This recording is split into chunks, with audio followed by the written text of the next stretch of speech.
Hello everyone, welcome to Barca News. It's September 30th, 2023, and Barcelona have blasted Sevilla for their unjustified and inappropriate attack prior to the game against Barcelona. Also, a Spanish referee has revealed that he was punished for ruling against Real Madrid. And finally, the first contact has begun with Frankie de Jong in order to renew the contract of the Dutch midfielder. We have a lot to discuss, so let's begin.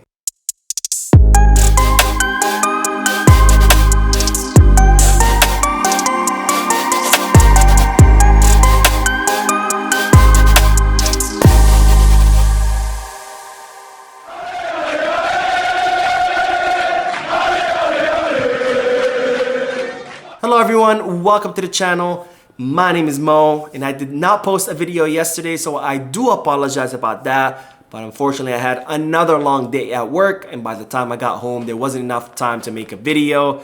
But don't worry, because I will be bringing you all the news from yesterday and today. So by the end of this video you will be up to date in regards to Barcelona's news. Now, having said all of that, make sure you hit that like button, subscribe to the channel, and if you are looking to place any sports bets, not just on Barcelona matches, but on any sporting event all around the world, make sure you hit the Bet Us. And if you are looking to buy any Barcelona jerseys or merchandise, make sure you hit the Gift Bag.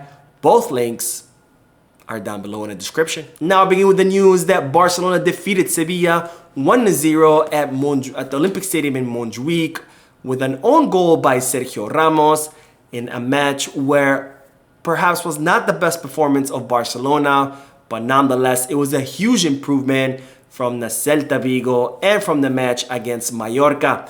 Now, the reason I said that this was a huge improvement because Barcelona were circulating the ball a lot more than they did in those previous two matches. And more importantly, they created a lot of chances.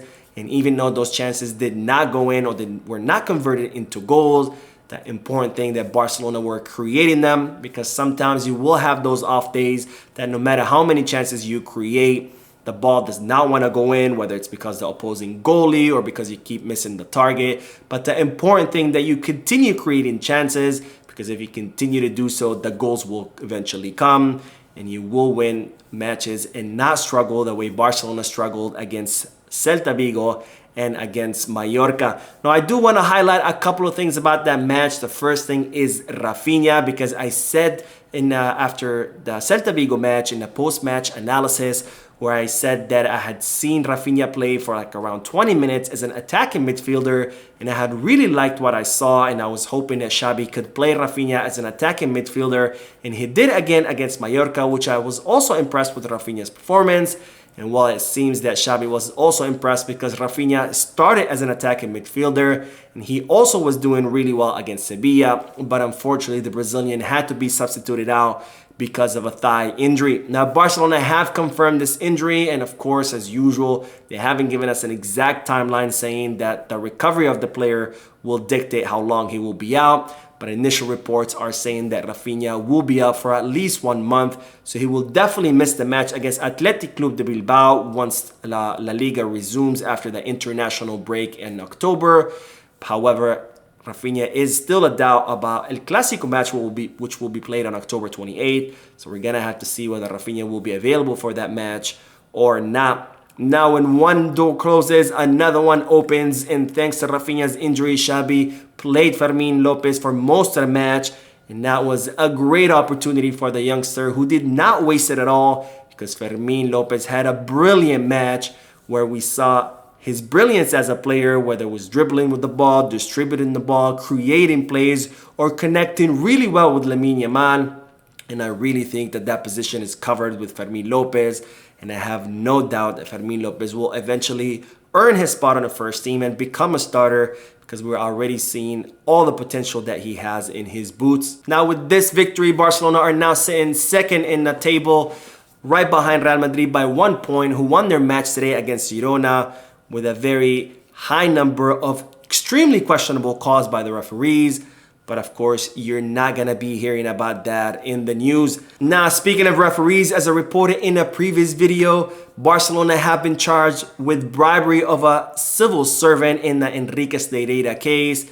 And of course, there's absolutely no evidence of this. But not only that, these charges make absolutely no sense, because Enriquez Negreira is not a civil servant. He was the vice president of the Committee of Referees, which is a private entity.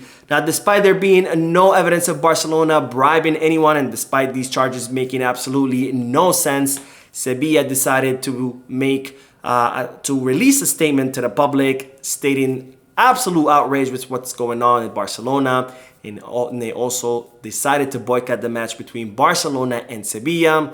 And of course, this did not sit well with Joan Laporta and his board of directors, who issued an official statement blasting Sevilla for their behavior. And this statement said, "Barcelona wants to publicly show its rejection of an unjustified and inappropriate attack by Sevilla, a club that today refused to sit at the table at the institutional lunch between directors prior to tonight's match between both teams at the Estadio Olímpic Luis Companys, where the representatives also refused to attend the honorary box. In addition to this contempt, the Andalusian club has sent a statement to the public in which it shows indignation and rejection of the practices carried out by former leaders of Barcelona accused of the Negreira case and announces its absence in the box at the match today. Barcelona understands that this is an attack against the Catalan institution and an unacceptable offense. The so-called Negreira case cannot serve as an excuse for such actions since the judicial procedure is in a very premature investigation phase, and the positioning of Sevilla FC clearly prejudges the fact that in no case and in none of its preliminaries and hypothetical classifications are accredited. Furthermore, the judicial decision notified yesterday does not modify in any way the factual and legal situation of Barcelona in the procedure. It is legally very debatable. It does not become a substantiated evidentiary activity and will be duly reviewed by the club. Furthermore, the president of FC Barcelona, Joan Laporta, already intervened months ago in an extraordinary La Liga assembly, expressly called for this case, where he gave all kinds of explanations and clarifications on the matter. Sevilla's action is also completely incongruous given that, on the one hand, it mentions the presumption of innocence, and on the other, it denies its exercise to Barcelona in the judicial procedure that is currently being processed.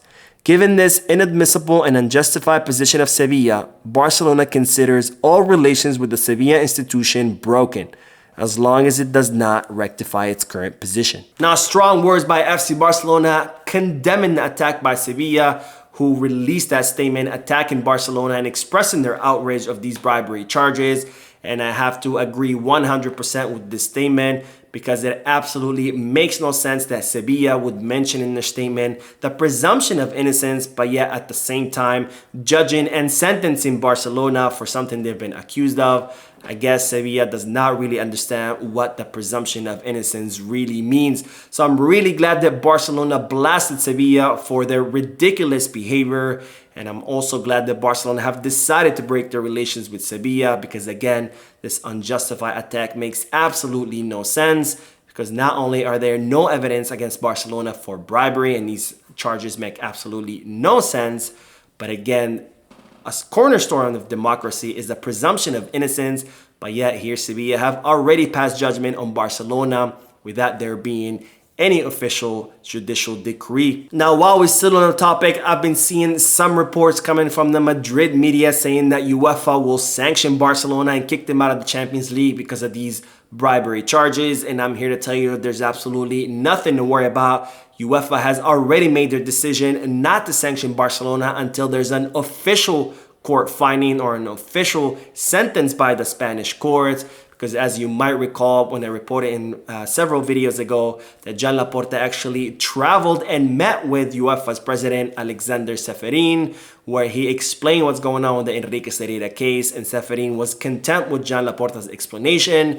And therefore, after that meeting, UEFA decided not to sanction Barcelona and instead let the case proceed, let the investigation run its course, let the trial happen in the courts. And once there's an official sentence or an official finding, then UEFA will act. So if Barcelona are found guilty, then UEFA will sanction Barcelona. But for now, they're not going to act on anything because, again, this is still a developing case. And as always, there is a presumption of innocence, which is a cornerstone of every democracy. So do not listen to these reports. There's absolutely no intention of UEFA to sanction Barcelona, and there's no intention of UEFA to do anything to Barcelona until there's an official court finding in regards to the Enrique Steirera case. Now, speaking of the Madrid-based media, today a former referee, Estrada Fernandez, made some pretty interesting statements, stating that he was punished for ruling against Real Madrid. But of course, you will not hear in any of the Madrid-based media, because when it comes to Real Madrid and the wrongdoings, they will never report about this. Now, the referee Estrada Fernandez gave an interview where he explained how referees are punished for ruling against big clubs. And more specifically, he said, "It's not the same refereeing your local team as it is refereeing a big team like Barca, Madrid, or Atletico Madrid. If you make a mistake, the committee penalizes you, as it did with Munuera Montero in the last game. What's more, you don't referee the big teams anymore. I have an example of mine from 2009 when I sent off Cristiano Ronaldo. That season, I didn't referee Real Madrid anymore. You know that there are media repercussions and that you have to be very careful when it comes to making a decision." Now, these statements highlight the clear hypocrisy in the Spanish media, because here we have Barcelona with the Negreira case, where after months of investigation, the prosecutor's office in Spain has found zero evidence of Barcelona bribing referees or attempting to influence any kind of competitions. But yet here we have a referee clearly stating that he was punished for giving a red card to Cristiano Ronaldo, and where he was disallowed from refereeing any other Real Madrid match. But yet we're not going to hear anything from that Spanish media. We're not going to hear about any investigations into Real Madrid or any condemnation by La Liga's president Javier Tebas, which shows the clear hypocrisy that exists in Spain. And of course, the total campaign against Barcelona to continue to smear the name of the club. Now, moving on from referees in the Negreira case, I'm glad to announce that Lamine Yamal will most likely be signing his new contract on Monday, October 2nd. Now, Lamine Yamal will be signing his first professional contract with Barcelona, which is a contract extension until 2026. Because as I mentioned many times before, since Lamine Yamal is under 18 years old, FIFA only allows him to extend his contract by 3 seasons. So that is why he will only extend until 2026, where it's expected that he will have a €1 billion release clause. Now, Deco has already began talks and negotiations with Jorge Mendes, so when Lamine Yamal turns 18 in 2025, for Barcelona to extend his contract for 5 more years until 2030, because Barcelona want to make sure that the crown jewel of La Masia stays in Barcelona for as long as possible. Now, even though Lamine Yamal will be signing his first professional contract with Barcelona on Monday, it's expected that there will be no official presentation or any kind of press present. It's going to be the same when Barcelona renew any of their youngsters in La Masia, where there's going to be a signing of the contract in front of Jan Laporta and maybe a couple other members of the board, and then one picture, and that's it. Because Barcelona are trying to protect Lamine Yamal, not just on the field from exhaustion and extra stress, but also they want to protect him from the increased media attention, because we all know the kind of negative repercussions that can have on a young player. And a perfect example of that is Bojan Krkic. Now, speaking of contract extensions, it's reported that Deco has already met with Frankie de Jong and began negotiations in order to extend the contract of the Dutch midfielder.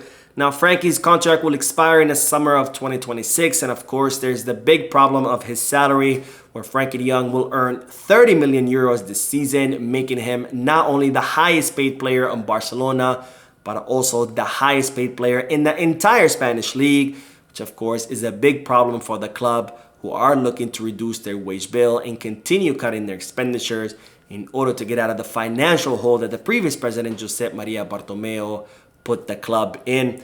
Now, Barcelona would like to extend the contract of Frankie de Jong until 2029, with a salary deferral during the first half of that contract, followed by a reduction of salary in the second half of that contract, following the same formula that they followed with the contract extension of Mark ter Stegen. Now, Deco has met with Frankie de Jong and had initial or first talks with the player in order to extend his contract. And during this meeting, it's reported that Deco made it clear to Frankie de Jong that Barcelona want to extend his contract, not only to reduce his salary, but also because the club considered Frankie de Jong a cornerstone of the team. So they want to extend his contract for as long as possible, not only for monetary reasons, but also because they want Frankie de Jong to continue with Barcelona for as long as possible, and if possible, all the way until the end of his career. Now, it's reported that this first meeting or these first talks were positive ones, but of course, that doesn't mean that Frankie de Jong has agreed to anything. We're still going to have to wait and see what will be the decision of the Dutch midfielder. And it's reported that Deco was trying to wrap up this operation this year because Barcelona want to focus on continue reducing their wage bill, especially since they're now 170 million euros over the wage cap that was recently implemented by La Liga. So that is it for today. I hope you enjoyed the video. If you did, please give me a like. Also, I would like to invite all of you to please leave a comment down below, giving me all your thoughts and opinions about all the news that I share with you. And finally, I would like to invite all of you to please subscribe to the channel so you can stay current on all the latest news in regards to our beloved club, FC Barcelona. Thank you for watching. I will see you in the next video. And as always, Visca Barça.